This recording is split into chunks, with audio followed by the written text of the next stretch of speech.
It's the Gear Tester here. Welcome to my initial impressions review on the Sig Cross. I've had this bolt-action rifle in my possession for just over a month and a half. In this video, it's my goal to share with you some of my experience and initial impressions on this rifle.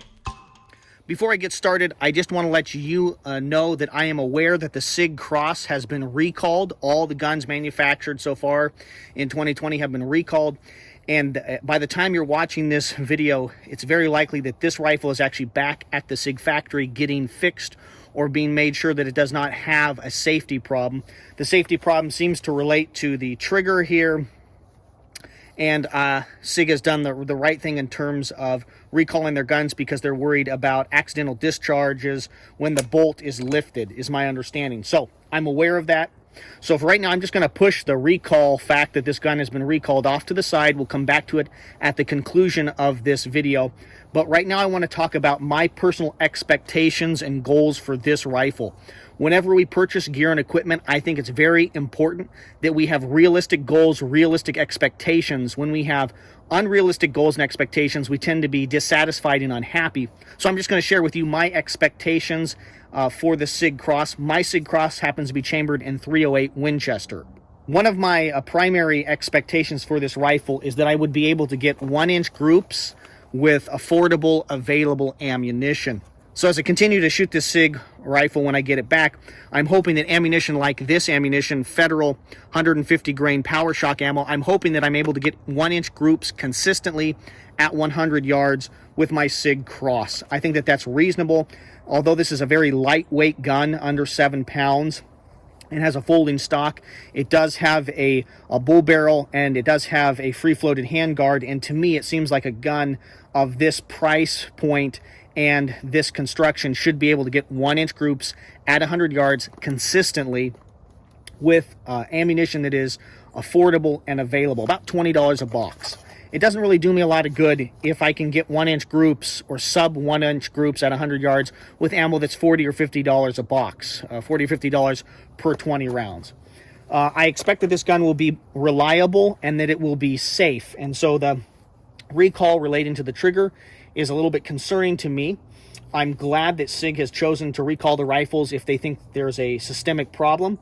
So I appreciate that Sig has done that. But one of the things that I expect is that my firearm would be both reliable and that would be safe. Another thing that I'm expecting or hoping is possible, and this is a combination of my shooting skill and the gun working in tandem here, is that I would be able to shoot steel targets like this one here before you, that I'd be able to shoot these at 400 yards consistently. So 8 out of 10 shots that I'd be able to hit this steel plate at 400 yards consistently. Now, that's going to be a combination of me, my rest, trigger control, and the optic I'm using. I understand that. It seems to me that with the optic I've chosen here, this is the Trigicon Credo 3-9x40. It has their precision hunter reticle in it. It seems to me this is an MOA reticle, all right, that has bullet drop compensation in MOA, a minute of angle built in. So basically 1-inch or 2-inch segments that allows me to estimate distance and allows me to have some built-in compensation for the drop at greater distances. It seems to me that this optic and this gun and decent quality ammo should allow me to be able to shoot a 12-inch steel plate at 400 yards consistently. I also expect that moving forward that my rifle, this system, is compatible with all upgrades that Sig releases in the future on the Sig Cross. So that new handguards, new optic rail systems, that as they release new components for the Sig Cross family, that across that family, I'd be able to adapt and add on any of those components. It appears to me that in cases of the Sig MPX, Sig kind of has multiple generations of those. They're not labeled that way, is my understanding. But that if you bought an earlier Sig MPX, it would have a hard time accepting some of the rails and things that Sig is currently producing. So just to kind of go over those kind of 4 points or 4 expectations is, I expect that I'd be able to get 1-inch groups consistently at 100 yards with available, affordable ammunition. I expect the gun to be reliable and safe. I expect that I'll be able to hit 12-inch steel targets out to 400 yards consistently 8 out of 10 times. And I want to see that as SIG rolls out, and they're already talking about this in some of their marketing of the Sig Cross, new optics rails, maybe new handguards, that all maybe stock components. I don't know what they have planned for this, but it seems to me that they intend to release more and more different add-ons to the Sig Cross family, that as those products come out, that I am still able to attach them to my firearm. I also expect compatibility in terms of the upgrades or add-ons that SIG produces in the future. I also expect compatibility of upgrades. So as SIG produces different handguards or optic rails or stocks or other components for the Sig Cross family, I expect that those products will be able to be added on to my rifle, and that there will be compatibility across the firearms that they produced early on and continue to produce. I don't expect to be punished for being an early adopter of this very lightweight, very unique rifle. I personally fit very clearly into SIG's target market for this rifle. And I think individuals that are going to be likely to purchase this gun are going to like AR-15s, and are going to like the fact that many of the ergonomics that the Sig Cross has are very similar or identical to AR-15 rifles. This is my one of my AR-15s, and this happens to be a lower that I purchased about 8 years ago on a SIG M400 enhanced AR-15 rifle. It came with a standard upper. I continue to have that upper, and I actually have it on a different lower, but this is one of my favorite lowers of the AR-15s that I own, and I installed this Daniel Defense upper on this lower. I really like the fact that this lower has been very reliable for me. I have hunted a lot with this lower. I have shot thousands of rounds through this gun in terms of the lower with different uppers on it. When I saw that SIG was producing this bolt action rifle, and I really like the fact that the Sig Cross is lightweight, under 7 pounds. That really is attractive to me. I looked at guns like the Ruger precision bolt gun, and it was really heavy and quite large. And so I found myself not attracted to it. One of the things that I really like about the Sig Cross is the fact that it uses a AR-15 style safety. So I'm able, on the opposite side of the gun, to flip the safety on and off. It has an ambidextrous safety here, so if you're left-handed, that would be just fine as well. I like the fact that the Sig Cross has a pistol grip and it has a safety that operates in an identical manner to the AR-15's thumb safety. I really like that, and that was very attractive to me. SIG's marketing on the Cross has been on point. They've done a really good job in terms of the rollout of this gun, and I'm sad to see that in light of the recall that they're going to lose some of the credibility and some of the benefit of what I think has been a very intentional and very on-point marketing campaign.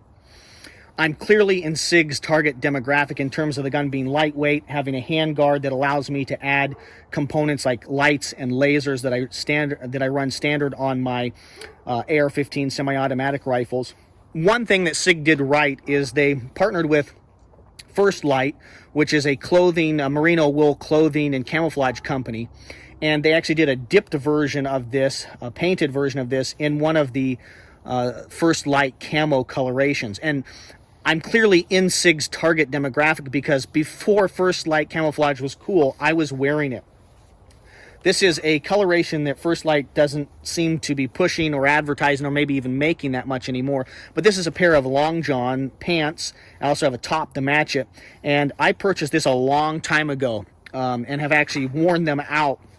I've worn them so much for so many hours, hundreds of hours, shoveling snow, hunting, and hiking, and I've really liked this camouflage. But about 3 years ago, I purchased this little hoodie from a First Light as well, and I really like this camo coloration. And then this year, I purchased this merino wool hoodie as well. So I'm clearly in SIG's target demographic in terms of they understood that guys who would be interested and like the ergonomics of AR-15s, be looking for a accurized lightweight bolt action rifle in a 30 caliber round, and would also be interested in things like First Light merino wool clothing. So I'm clearly in SIG's target demographic. I purchased this rifle about a month and a half ago when I was coming home from a road trip from doing some off-roading and some car camping with my beautiful wife. And I had taken some steel plates, and I had taken this AR-15, the one that I showed you previously with my Sig M400 enhanced lower on it. And while she did some rock hounding, I set my plates up in a safe location and did some longer distance shooting and really enjoyed that. I live in an area in the United States where it's quite wooded and hilly, and so I don't often have the opportunity to shoot out at longer distances. So I was in the southern part of one of the states in the US, and it is just scrub growth. It is just an amazing kind of rugged landscape. And so I had the opportunity to shoot longer distance. As long as I wanted to shoot, I could have shot. And I found myself on the way back from that trip, driving home, thinking, man, I want a gun that has some of these same ergonomics as an AR-15, that's lightweight, that's going to be reliable, and that's going to allow me to hit targets out at further distance, because that would just be really fun in terms of doing it just for recreation as well as for hunting. And so literally coming home from that trip, having been out in the sagebrush and out in these deserted landscapes shooting this AR-15, I thought, man, I want a heavier, more powerful round to be shooting if it's just at steel plates. And so when I stopped at a sporting goods store and saw the Sig Cross on their gun rack, I bought it then and there because I was so interested in it, because it's lightweight. It had an overall length in terms of the length of pull of about 12.5 inches, which I'm a small compact guy, and that whenever I find an adult rifle with a short length of pull, I find myself almost always purchasing it because there aren't that many on the market. So I really like the fact that this stock is adjustable. You know, a guy that's 6.5 feet tall can use it, and then little tiny short compact me can use it, and that adjusts really easily right here. So I really think that Sig has been very thoughtful in terms of how they are producing this rifle and the engineering that went into it. I'm going to move this rifle out of the way so we can discuss the groups that I've gotten shooting this gun at 100 yards. All these groups were shot with this Federal ammunition, 150 grain power shock ammo, and all the groups we're going to talk about were shot at 100 yards. So these are some groups that I shot here, zeroing the gun at 25 and then at 50 yards. This is my first 3-shot group at 100 yards. And if we look at the size of that group, it is a little bit over 1 3/4 of an inch. Wasn't super impressed, continued to shoot. This is my next group right there, and I probably should have put up another target for these other groups, but I was lazy. The field was very muddy. So that's basically 2 inches, I would say. That's a 2-inch group. I shot this group. This is closer to 1.5 inches. That's what I'm really looking for, that size and smaller. And then this group right here is right at, I would say, 1 3/4 inch group. Okay, I'm not impressed with that. I spent a lot of money on this gun. I think I spent about $1,600 for the rifle. Then I've got, you know, about $700-800 in the optic and the mounts, and then I went out of my way to purchase a bunch of ammunition so I could shoot this gun. I didn't buy this gun to review. I bought this gun to use personally. I like the fact that its magazines were compatible with the Ruger Gunsight Scout. I also own that gun, chambered in .308. This is a standard PMag, and this is the upgraded PMag from Sig that this gun came with, that has a follower that allows you, when the magazine is in the gun, you can load individual rounds right into the gun, and that follower allows those rounds to chamber more easily and minimizes what potentially could happen with this follower, is that you might sometimes have the rounds bind up as they go into the chamber. So I like that Sig went to the work of designing a little bit different follower and including that in the gun. But we've gotten distracted. Let's come back to the group sizes. So these were my last 3-shot groups that I shot about a week ago, before I knew that the gun had been recalled. You know, this is about, I'd say, a 1.5 inch group. That's basically a 1 3/4 inch group. And I'd say that's, again, kind of a 1.5 inch group. I'd really like to see this gun shooting more accurately. And so I'm going to try some different weights of bullets as bullets become available here. I'm going to go with some heavier bullets. I'm also going to try 150 grain bullets from different manufacturers and see different loadings and see if I can get those group sizes down a little bit smaller. Overall, I think Sig has done a really good job in terms of the overall design of this rifle. I wouldn't have purchased it if it was an 8-pound gun. I'm just not interested in that. I like the fact that it's under 7 pounds. I like the fact that I can use optic mounts that are a little bit higher than maybe traditional rifles take. I like the fact that you can take a mount that would stand, you'd normally put on an AR-15, mount it right on this gun, and that you have adjustability here for your cheek weld, and you're not stuck with just using kind of legacy height rings. I think that that's a really cool feature. I like the fact that the bolt is a 60-degree throw. I think in terms of racking the bolt, speed is less what they're trying to do. They're not worried that 60 degrees is somehow 30 degrees less than a 90-degree throw, and so all of a sudden you're saving all that time. I think what they're really interested about is making sure that as the shooter operates this gun, you don't rack your knuckles on your scope or other components that are hanging off your gun. So I think in that case, the 60-degree throw is desirable. I know that they're offering this gun in 6.5 Creedmoor, and they're 277 round. But I chose 308 because I already had 308 gun, another 308 gun, and I wanted compatibility, and I like the fact that the magazines worked across the same gun. So I sure hope that the recall on the Sig Cross does not mean that Sig discontinues this gun, or that it damages the reputation of the Cross enough that it is not as popular as I think it should be. If this gun is safe, reliable, and accurate, this is going to be an amazing gun because it's lightweight, because of all the features that you have here on the stock, because the stock folds. I think this is going to be very desirable for both hunters and competition shooters. I can even imagine that some military units might purchase this gun to have a very lightweight, packable precision gun in a 30 caliber round, or a faster, flatter shooting, more powerful round at distance, and use it kind of as in a sniper role. I imagine police departments would probably be interested in this as well. I don't know if Sig is going to watch this video. My hunch is that they won't, because my channel is small. As I conclude this review here, my initial impressions on the Sig Cross, if I was able to speak to Sig, I think I would say a couple things to them. First, you must start offending your customer base at a slower rate.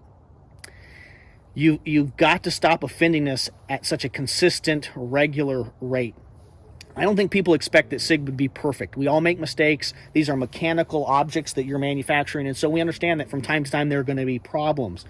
But with the Sig 320, with the Sig 365, and now the Sig Cross, we keep having problems relating to the trigger and safety, and I think that's a major problem. A Sig needs to be able to offend their customer base at a slow enough rate that we can recover. And if you keep doing that, you're going to lose customers. People are either going to buy products from other companies or just not buy anything at all. It doesn't matter how good the marketing is on the Sig Cross or the Sig 365 or the Sig 320 if your house is not in order. I really want this gun to be successful. I want Sig to be successful. I think this is an amazing rifle. I hope that Sig gets this recall done quickly and efficiently and fixes whatever the problem is relating to safety and the trigger. And I hope that this rifle finds its way into the hands of many shooters in the future, that it's safe, that it's reliable, and that the upgrades that Sig does on this family of rifles in the future are compatible across the family, or backwards and forwards compatible. That's really what I'm interested in seeing here. I'm very excited about what the Sig Cross can be, and I think what the Sig Cross is once some of these problems get worked through and figured out here. If you like this video, I would encourage you to subscribe to the TheGearTester YouTube channel. You can also support my channel by buying products from our sponsors, our affiliates, and our friends. Companies like Excess Sights, Tops Knives, and Occam Defense Solutions. If you haven't already watched my first range report on the Sig Cross, I would encourage you to take the opportunity to watch that video that has some more information that I've gathered on this rifle. Thank you very much for your views and your subscriptions. My goal at the TheGearTester YouTube channel is to produce quality video reviews on the topics of shooting, camping, and survival gear. And although the Sig Cross has had kind of a bumpy, rocky beginning, I hope that Sig will get it squared away and that this gun ends up being a very accurate, reliable, safe, and durable rifle that people will enjoy purchasing and using for years to come. Thank you very much for your views and your subscriptions. This is the TheGearTester signing off.